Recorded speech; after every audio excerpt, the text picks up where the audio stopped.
A New York Times piece dealt with some research on narcissism, which I thought was very interesting.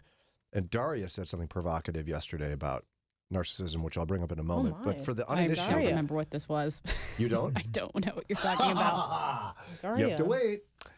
So narcissism, just so we don't take anything for granted here, what is it? So in short, this article says narcissism is a drive to feel special and unique. I don't like that definition. But it's partially true. It's an intense drive to feel special and unique. If you look it up on Oxford Dictionary, narcissism is excessive interest in or admiration of oneself and one's physical appearance. It's like selfishness, essentially, self-centeredness. Dictionary.com says, inordinate fascination with oneself, excessive self-love. So narcissism is self-focus in an unhealthy way, selfishness. Okay, and it's really almost clinical of sorts. Now, Daria is answering the phone, so we can talk about her really intensely now. She's getting yours. She said yesterday, provocatively so, she goes, you know, we're all a little bit of narcissists. Oh, right. Right. Somebody might be offended by that. What do you possibly mean by that, Daria?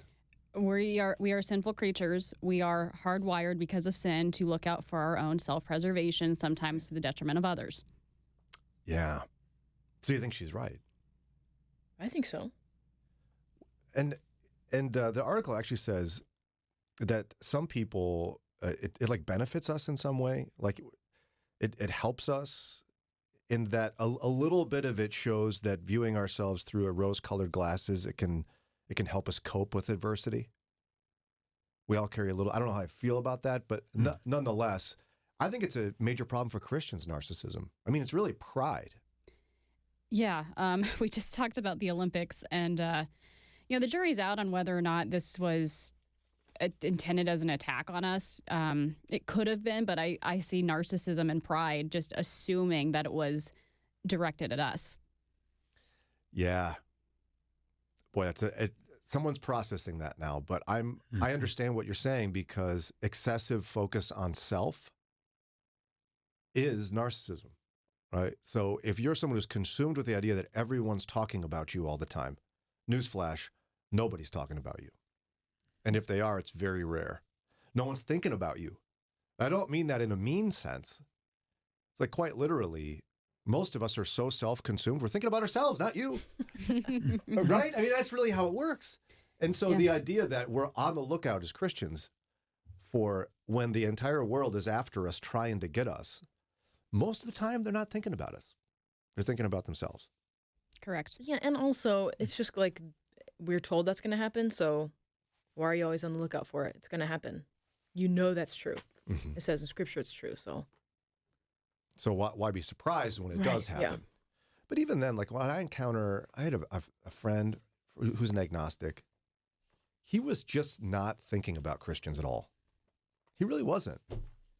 He would occasionally be annoyed by us, but he was, thinking about his wife, his kids, his job. Things that humans think about. The idea that there's maniacal laughs happening. People like thinking about us all the time. Yeah. So what was interesting is the study that was part of this New York Times article tried to figure out, do narcissists become less narcissistic over time? As in, like, as you age, as you go through decades of life, if you're a very selfish person, will you change just naturally because of time? I think to an extent, because like we see kids are extremely selfish, and that kind of gets bred out of us a little bit as we age.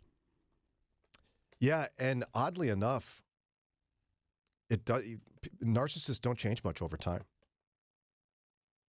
There was a little bit of a surprising result.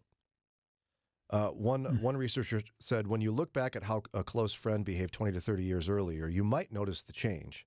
Still, the average decline for narcissists was at most a moderate size, so you wouldn't expect the person's level of narcissism to have changed fundamentally.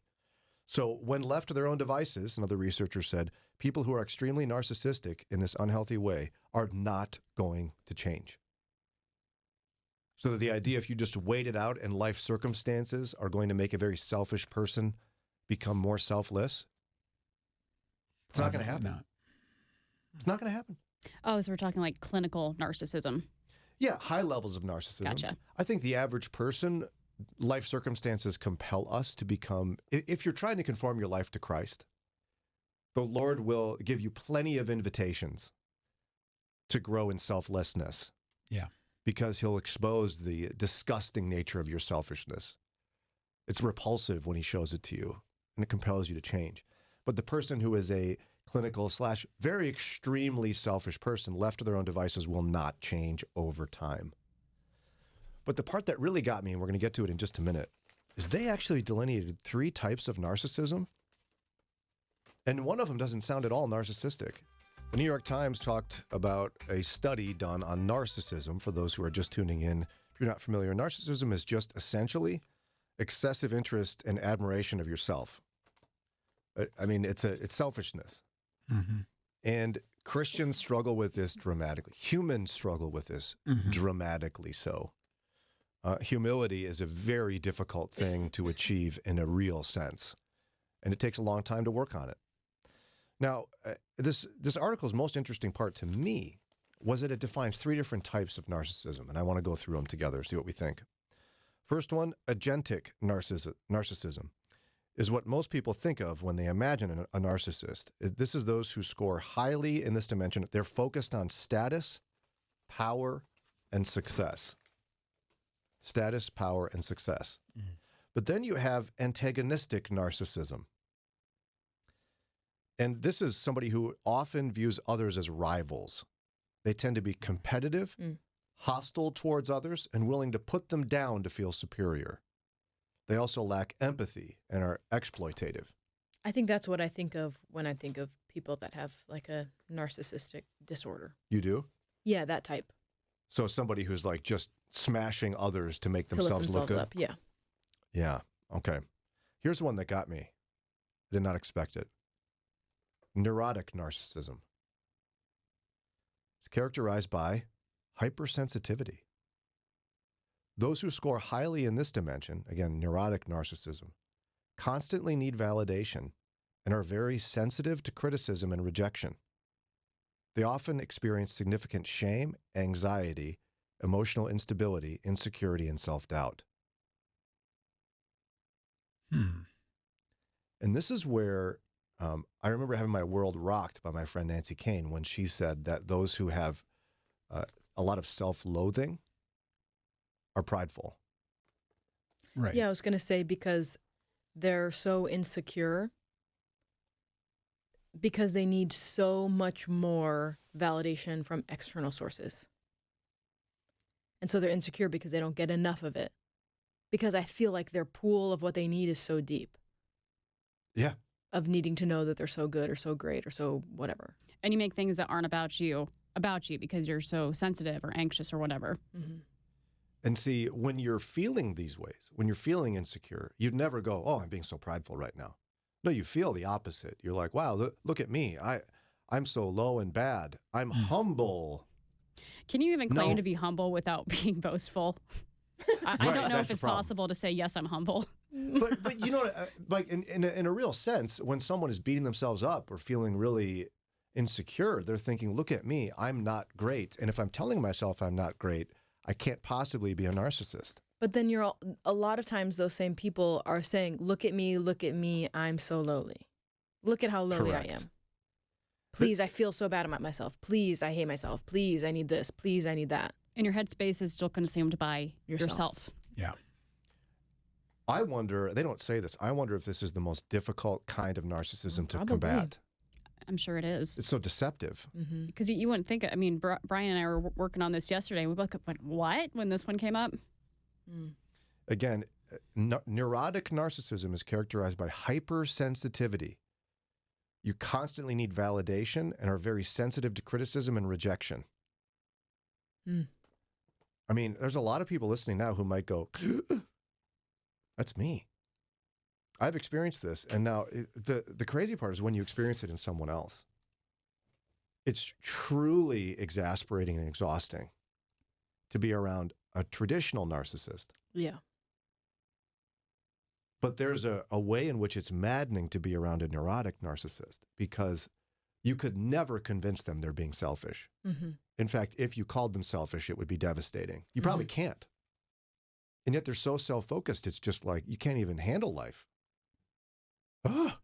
How would you address something with this person? Like, I see a problem, like in love, you need to fix this. How would you even go about that with someone like this? It's very challenging. I've been around this before. Have you all been around it before? I think so. Yeah, I think so. Yeah, probably. I mean, relationally, I had someone in my life I had to look at and say, I can no longer be your source of emotional well-being. Yeah, because they want so much from the others around them. They require so much from the others around them. But then actually don't even give back much. No. I mean, it's a lot of taking. Yeah. And it manifests itself in insecurity. Mm-hmm. And so it's hard to have that conversation, but you just get, squeezed like a sponge for so long that whether it's a friend or a colleague, I literally had to look at someone and say, I can no longer be your source of emotional well-being. Yeah. Right. And this individual probably still has no idea that they're a neurotic narcissist, but that's truly where this is coming from.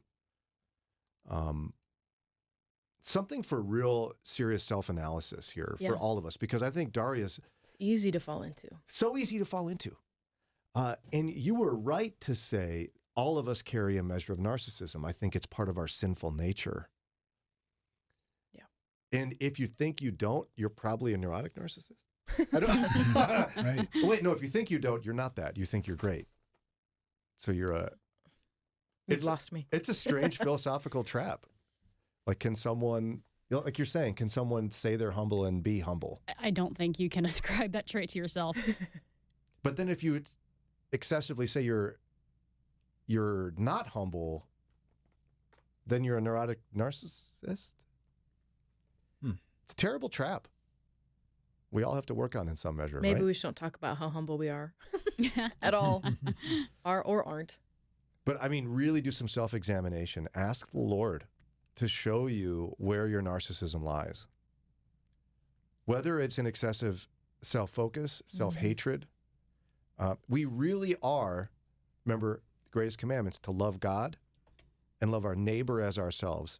And Paul clarifies it as really to think of others as more important than yourself. You may on the surface think you do this. The more I examine my own life, I'm terrible at this. Your actions and your motives are all about you. And to really consider others more important than you, whoa, that's hard. Mm-hmm. And I rarely do it. But I'm working on it. So Lauren, you feel you should be Lauren and Dar, you guys are very important to me. Would this be a good time for us to hit pause maybe? I'll let you decide that. I'm trying to demonstrate this. I don't know. I'm trying to consider you more important than me. Well, the clock is more important than all of us. Okay. The clock controls all. All right. Well, we'll hit pause here. It's not about me.